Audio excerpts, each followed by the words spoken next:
Yan, gandang hapon po sa inyo mga katoro. Sa mapagpalang hapon po sa ating lahat. At tayo po yung magtitesting nung binili natin na laser level na gagamitin natin dito sa building, tsaka dun sa mga floor tile natin, sa loob natin ng ceiling mga katoro. Tingnan po natin. Karating lang po eh. Akin pong tinanggal na sa lagayan.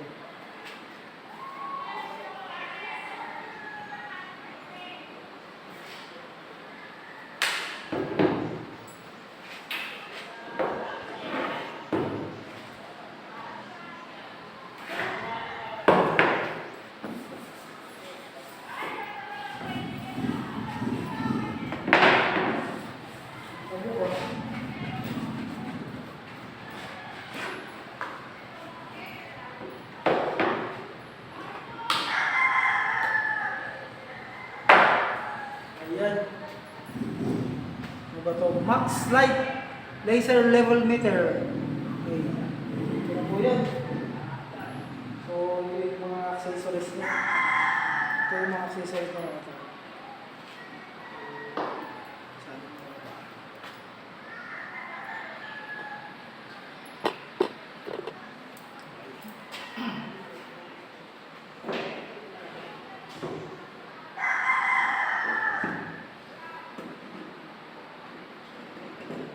Hindi tayo.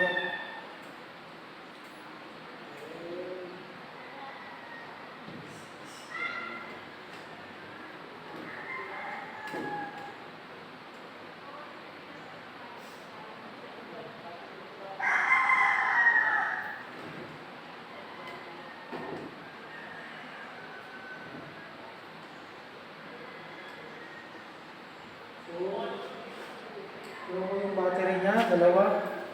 Dalawa po yung battery. So, kapit-kapit na. Nakakapit na po yung isa.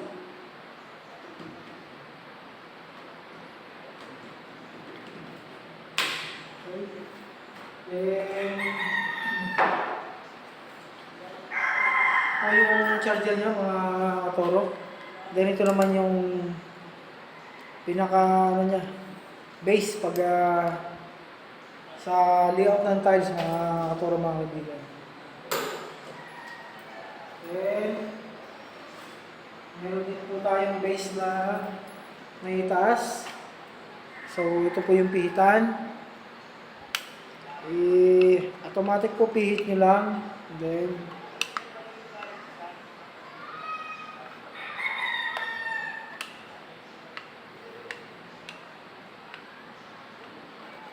ayan po, pipihitin nyo lang po. Nakikita po nyo, umangat. Ayan. Ito din po yung isang base niya. Para kung magliliot po tayo sa tiles. Ayan. Kung halimbawa 5 cm, pwede nyo po sukatan mula sa yung taas po ng pinaka mortar niya, yung po sa tiles. Kung gusto niyo namang itaas pa, mas pwede pa. Ayan. Kung gusto niyo mas babaan, kung gusto niyo taasan, ito lang po yung pihitan mga katoro. So, ito na po yung pinaka base niya isa.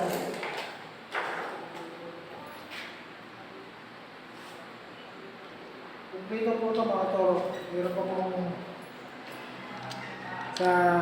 ito po ay di magnet.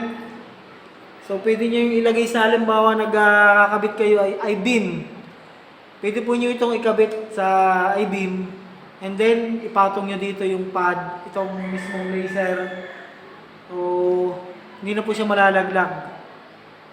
Mga kaibigan. Ito naman po yung adjustment niya. Pwede pong hilahin. Yan, under po.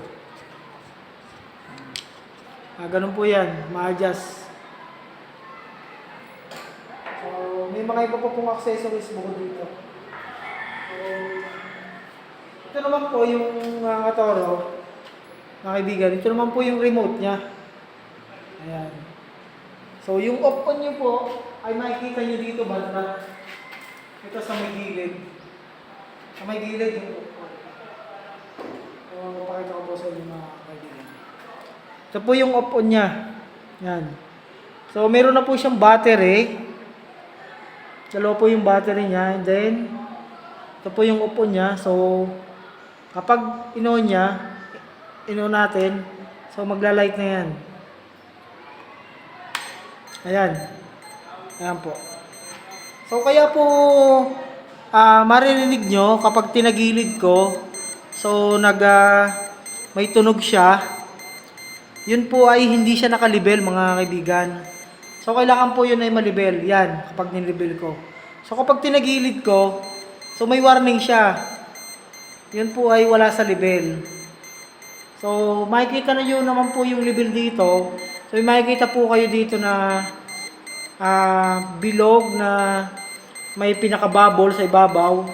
So, kapag yun po ay nasa center na, titigil na po yung kanyang hindi na po siya mag-iingay, mga toro. Yun po ang palatandaan na siya ay nakalibel na. So, may titingin po kayo dito para malibel. So, try na po natin, mga toro.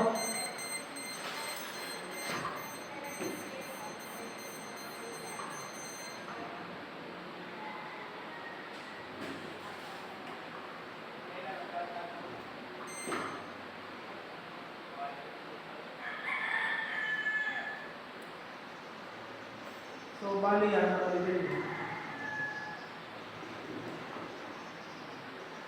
Kapag tumigil na yung pag-ingay niya, mga toro, so nakalibel na yan. Ayan. So, yan pong makikita niyo na buhit dito. Ayan po ay yung libel. So, meron naman po tayo, dalawa po yan.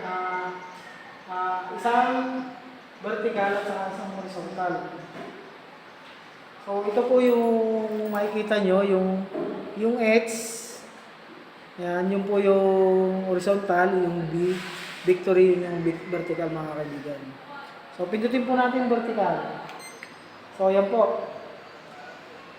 Yan po. Naka-vertical na po tayo. So, makikita nyo sa damit ko. Ayan, may vertical na siya. And then, dalawa yan. Meron pang isang horizontal, dalawa.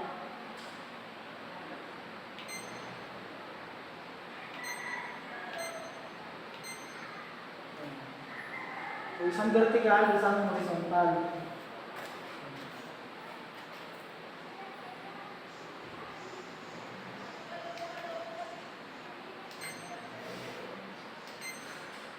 Ayan, kung gusto nyo nag-blank, pwede naman. Mga toro, kita nyo yung damit ko. So, dun po sa my out, dun po yung pipindutin. So, kung gusto nyo wala yung blank, so, pipindutin nyo ulit yung out. So, naka-steady na po ulit siya. Ayan. At kung tayo naman po ay gusto natin sa sailing, so may adjustment po tayo. Ang adjustment po natin ay dito. So, pwede po natin sa tingala. Pag ganun. Ikot po natin para po makita. Yun. Ay, kita niyo po. So, kung sa sailing naman, may adjustment po tayo dito. Hindi po natin adjust. Kaso lang, ay pag ating in-adjust sa sailing, ito ay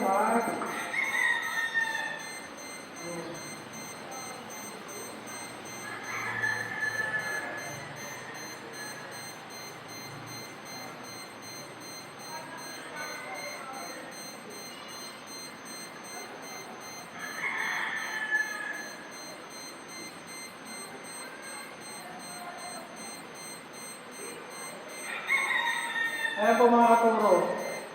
Kung sa sailing, ayan makikita nyo. Ayan o. Ayan, nagbiblink sa itaas. So, makapansin po nyo yan. Yung sa may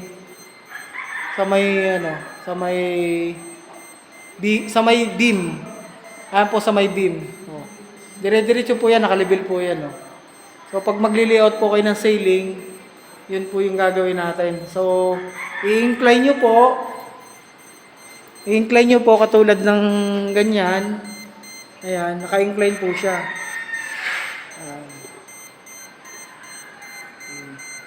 I-incline nyo po siya. Para po, doon po sa ceiling yan. Ayun po, makikita nyo po sa may beam. Ayun po sa may beam, mga toro, mga kaibigan. Yan. Yan po kayo magli-layout. So, hindi nyo na po kailangan gumamit ng level hose o level bar. So, yun, mamarkingan po nyo yung tapat ng dulo-dulo. Then, pwede nyo pong batakan ng tansik. Yan po ay sa mas mabilis na trabaho. Pero po hindi po titigil yung ano niyan, yung mag-iingay siya kasi wala po siya sa level. Parang style naka-incline po siya. Pero kinuhanan lang po natin yung part na sa may beam. Yan mga toro. So ibabalik po uli natin siya sa level. Ayan. Nalibigan po ulit siya. Yan po naman ay mag-iingay kapag wala sa level niya.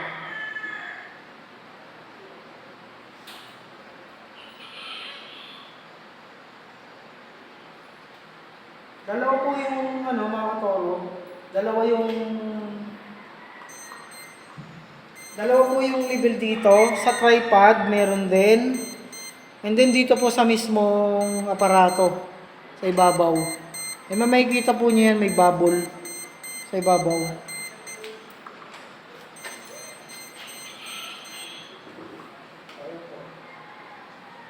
So, para po sa mabilis na pag-layout sa mga tiles, yan. At pagkuha ng vertical, yan. Tulad po no, sa vertical, sa may pinto. Yung po pinto.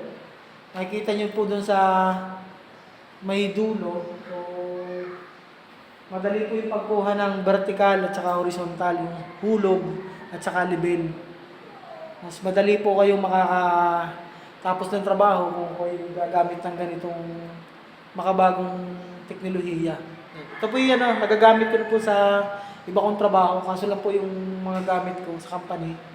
So ngayon ako bumili ng dito para sa school para mas madali yung aming trabaho mga katoro. Yan.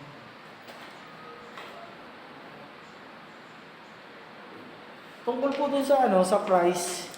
Ang price po nito ay kasama po yung sa shipping ay umabot po ako ng nasa 1,950. Yun po yung presyo nito. So okay po naman. So maganda. Maganda po siya. Mas madali po nating matatapos yung trabaho natin pag ito po yung nagamit. At kung po kayo ay gusto nitong kumuha, so mas maganda po sa mga tulad kong nasa gumagawa ng sa construction. At hindi na po kayo mahihirapan mag-level. Lalo na po sa mga loob ng building, medyo madilim. So mas maganda po sa medyo madilim. At mas kitang-kita po yung laser. Yan. At kung tayo po yung makapadaan sa inyong page, nagustuhan niyo yung ating video, subscribe, like, and share po at pakiclick ng notification bell para po update po sa ating mga video. Mapagpalang hapon po sa ating lahat, mga kaibigan. Bye-bye. Sa susunod pong video. Salamat po.